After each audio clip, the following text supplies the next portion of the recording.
It's just all about kosher style fabulosity. It's just like, it's this way that, you know, everything you do and say is incorporated into your life. It's your cultural attitude. It's the way you put things out there.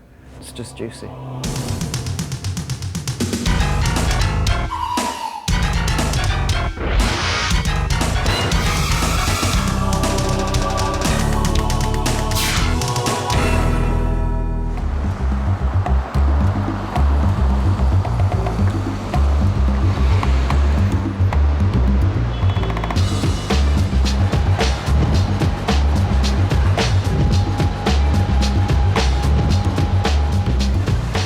Especially in New York, there's this whole culture scene around being hip and Jewish and identifying and having all these avenues to identify, like Jewish burlesque and Jewish stand-up. The majority of Jewish young adults are very interested in their Judaism and their Jewish culture and heritage, but aren't really stepping into synagogues and Jewish community centers, and just have issues and troubles with some of those spaces for whatever reason, but that they need something to connect with Jewishly.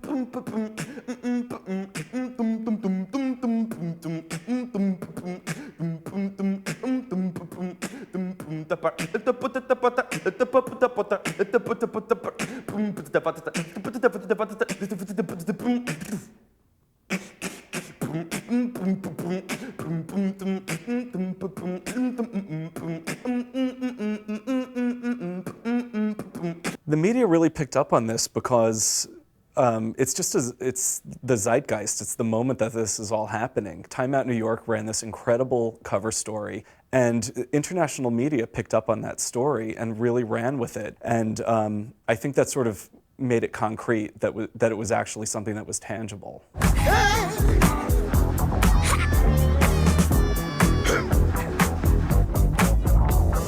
Time is really wasted. Learn how to drive, Shiksa. There's no guarantee. There's all these amazing, incredible things happening, and it seems like people are picking up on it. There's all these great artists and events, and culturally, films are coming out, and you know, there's just so much more out there. And as we become more homogenized, we're kind of like looking back to see where we came from and what's out there, what's a part of our culture and our heritage. You want us to talk dirty? You want us to talk dirty? Yeah. Okay. I want to have lots of children by you. I want to get a good paying, stable job. Yeah. Move to Long Island somewhere, someplace nice. Fancy, but not fancy schmancy. For our parents' generation, to be called a Hebe was a bad thing. But now I think we're sort of the generation that takes back the word nigger, that takes back queer, and that uses it with pride. So this is our word, Hebe.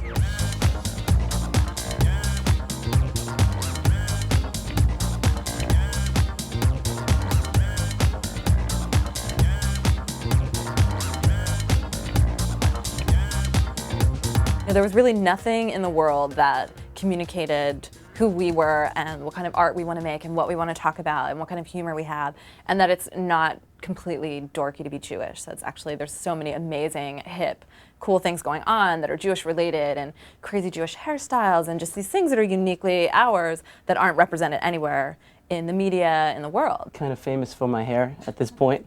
I've had to sign signatures on the street for some Hasidic Jews.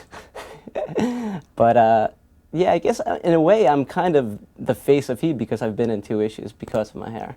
People now sort of really relate to each other on the level, oh yeah, well you read Hebe, or oh, you get it. It's a sort of like pride in being Jewish, having a sense of humor, being self-critical. This is a song that was rejected by Mel Gibson when I submitted it for his new movie, The Passion of Christ. Jesus was a Jew. It's funny, but it's true. He went to school in a one-room shul, but we'll keep that entree new. Every Christmas Eve, from Queens to Tel Aviv, tell them who was a Hebrew too. Jesus was a Jew. I think that there are a lot of Jews out there who don't necessarily define themselves as religious, but they think of themselves culturally as Jewish. And this is a way of celebrating that in some way without feeling an affiliation to something that's political, because we're completely apolitical in that way. And it's not religious, but it is cultural, and it embraces bagels on Sunday morning and, you know, Chinese food. And it's like the Jewish thing on Christmas. You go to the movies and you have Chinese food. And that's just part of what it is to celebrate being juicy.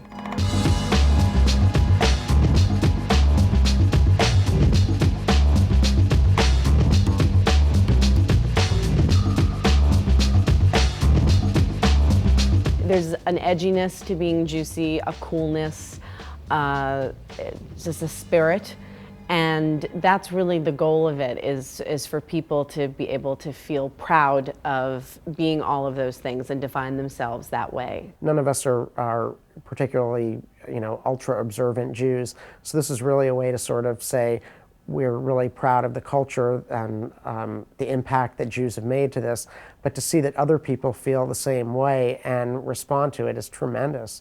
Moonlight in my way at twilight. From the heights of my roof I send praise then poof. I'm looking up to the night and ask for help to get up and get up and get up and get up and get up and get up and get up and get up and get up and get up and get up and get up and get up and rise. His songs are very much about the, you know, the ideals that are really important to him right now, which is you know, messianic times, feelings of unity, togetherness, you know, kind of getting underneath the layers that we all, you know, have outside, and trying to get to, you know, thinking at least about what's important to us, what's at our core and our centers. A lot of the quotes and the lyrics, like in reggae music in general, is taking from like a Jewish source, taking from the Old Testament.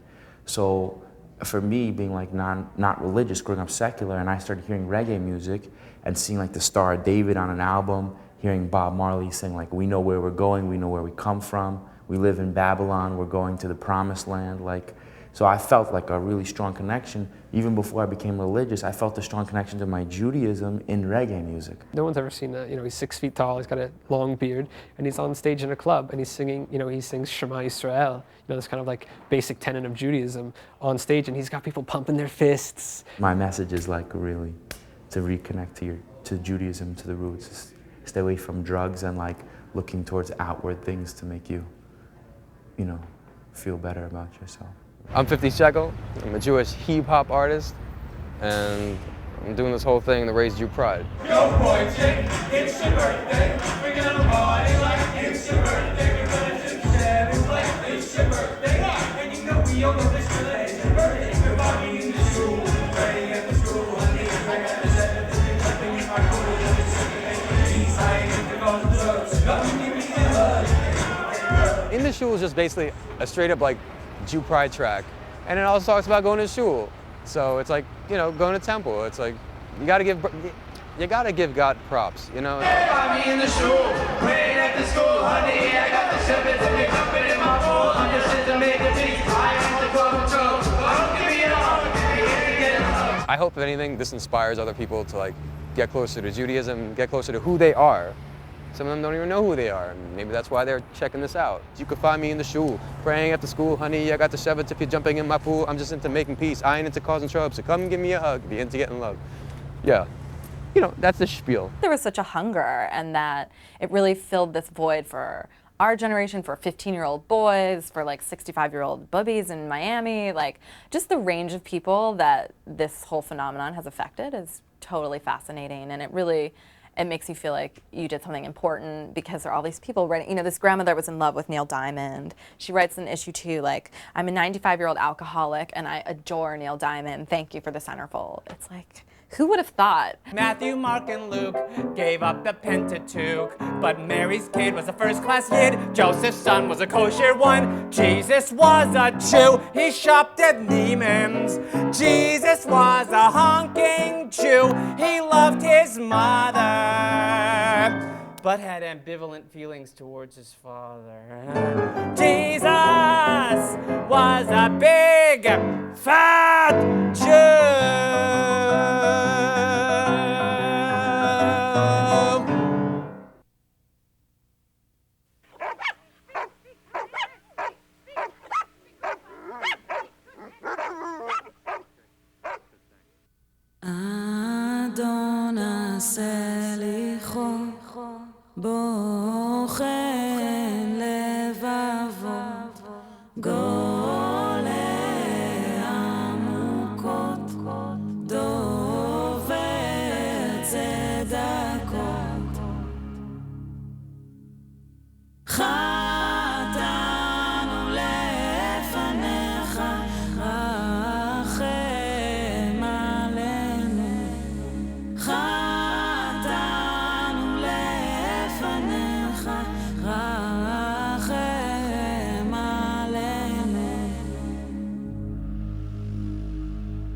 If you come to Las Vegas, one nut can make a lot of money and paint everything fuchsia. This probably isn't the best place you could bring your kids necessarily. I mean, it's a good place. You can certainly bring kids here. There's plenty here for them to do.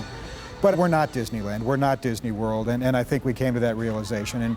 But we are what we are, and we do that better than anybody else in the world.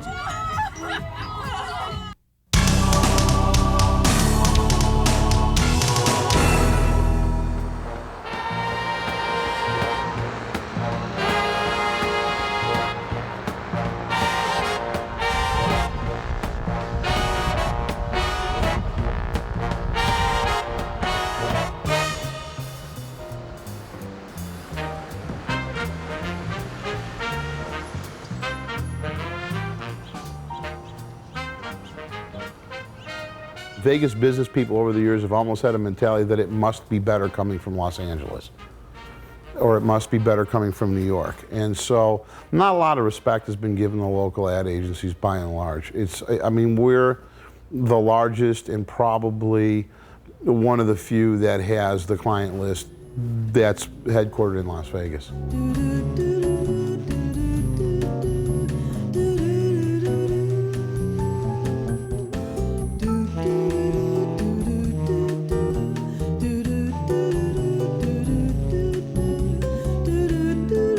In the history of advertising, relationships this long are rare indeed. We've grown together, we've made the same mistakes together, we've shared the same success together.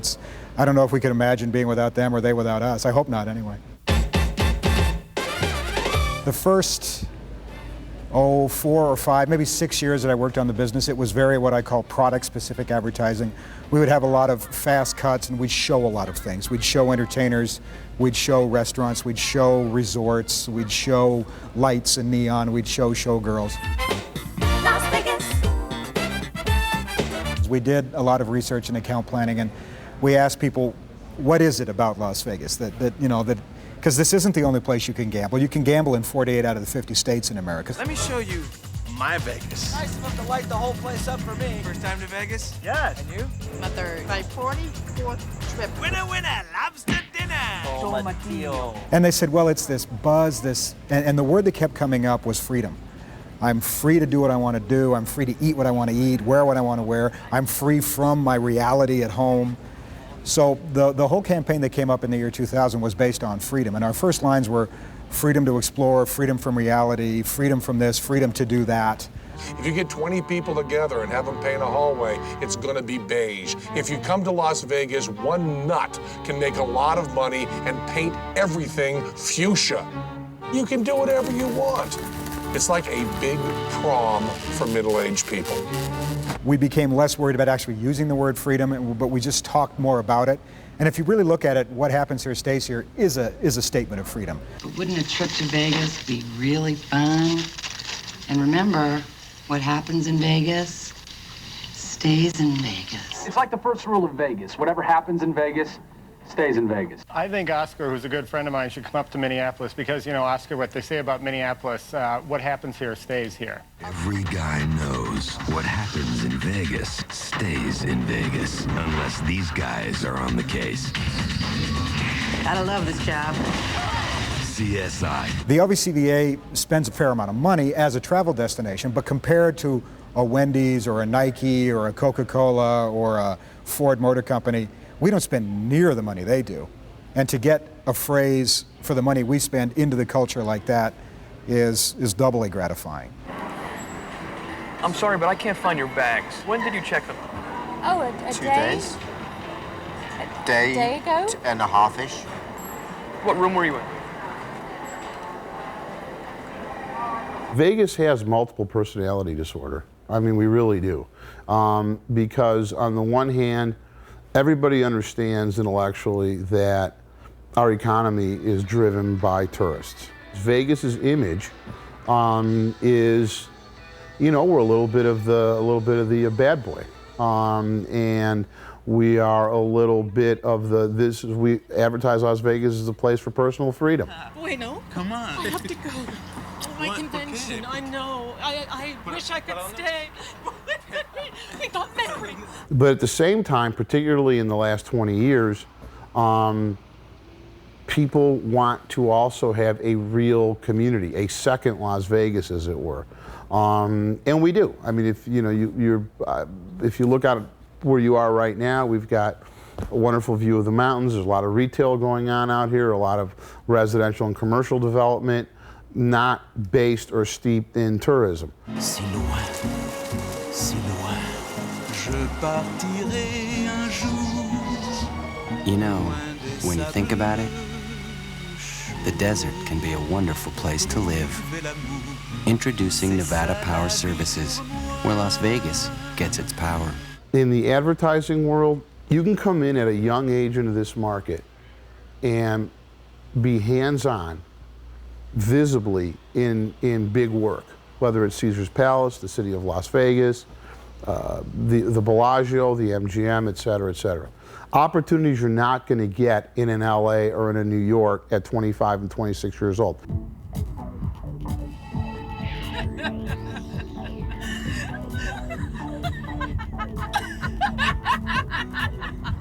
I just lost a copywriter here to BBDO New York.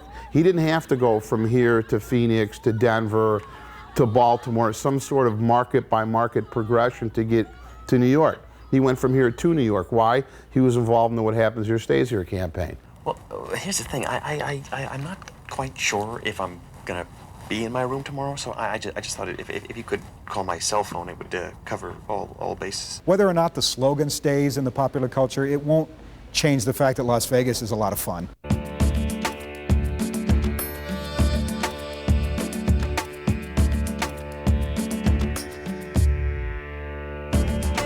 There's emotions that you have that you can't put words to. There's thoughts that you have that you really can't put words to, but an image will capture it in a second, and it'll telegraph to other people.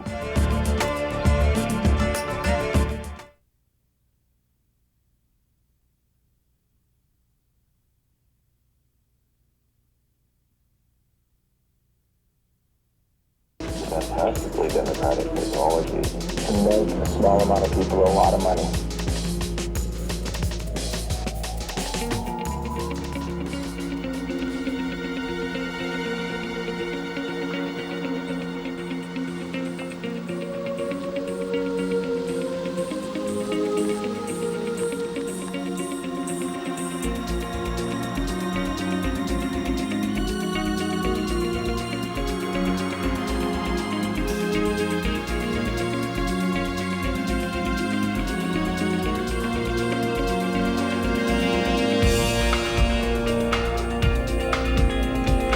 The idea is to take a look at your beliefs that get between you and another person in your relationship. And we create a brand new relationship, which is what each of these boxes represents, is that entire transformation.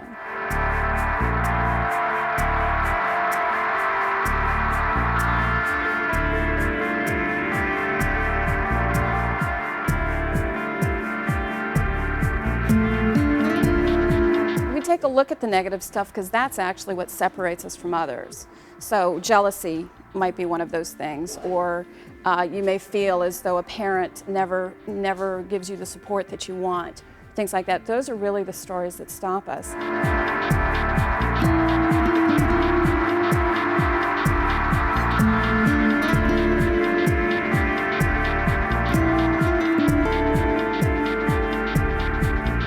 I was incarcerated at Coffee Creek, and that was when Adrian first came to the prison. And we got to do a box for our children. So I started looking for pictures that kind of fit my son and fit me and where I was at and what my life was like. This is my first box. And on the front, there's this clock, and it's like a broken clock.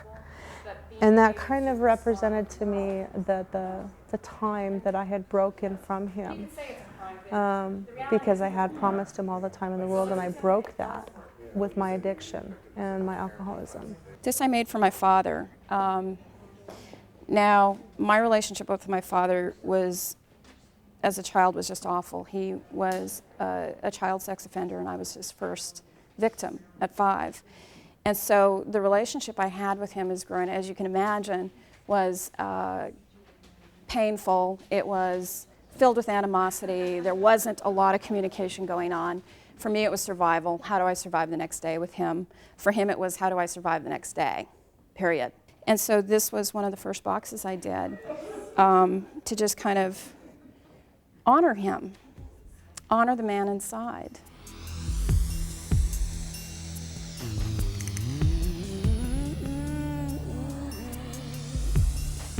So with my father, for example, when I was 21, I actually turned him in. And that gave us the first opportunity we ever had to just talk about what happened. There was a new dimension to the relationship, and so by the time I became an adult and started doing this, it was much easier for me to be able to relate to him as a human being rather than the monster that I had held him to be all my life.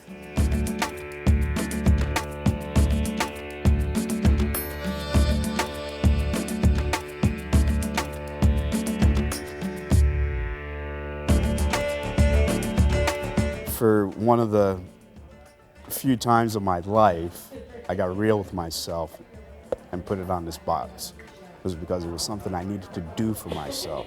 Some of the boxes you'll see, you know, it deals with alcoholism in the family, or it might deal with drug abuse, or it might deal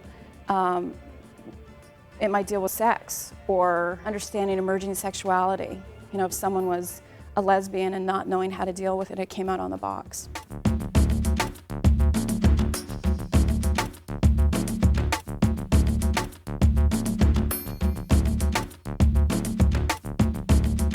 When it came time for me to do this box, I was tired of that life, you know, of always going back to drinking and doing drugs again.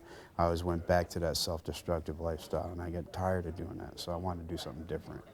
And that's what doing this box helped me to do, realize that that was a part of my life I needed to really work on and need to do something about. My concentration is kind of scattered, so when I had the box to concentrate on, it was like I lost myself in that box, and I was me for just a moment. And after each box I created was a lot of relief.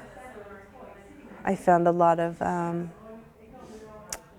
ways to kind of find an ending or closure to each one that I did.